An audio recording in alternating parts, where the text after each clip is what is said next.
मेरे लिखने की सलाहियतें कुछ खास नहीं। सिर्फ लिखाई ही नहीं, इनकी बोलने की सलाहियतें भी कुछ खास नहीं।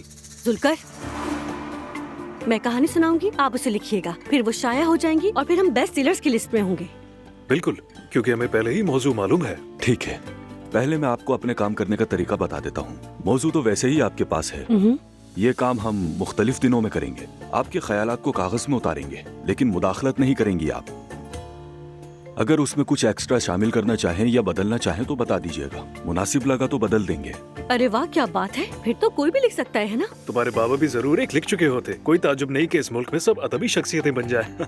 तो ठीक है जनाब, हम फौरन काम शुरू कर सकते हैं। ठीक है, लेकिन शुरू करने से पहले हमें एडवांस के बारे में बात कर लेनी चाहिए।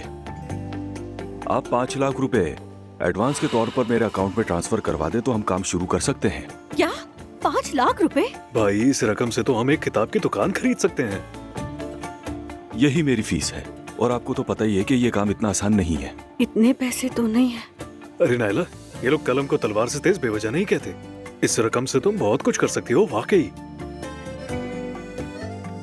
जुलकर उठो, अब हमें चलना चाहिए। चलो जनाब, हम आपको बता देंगे जब हम फैसला कर लेंगे।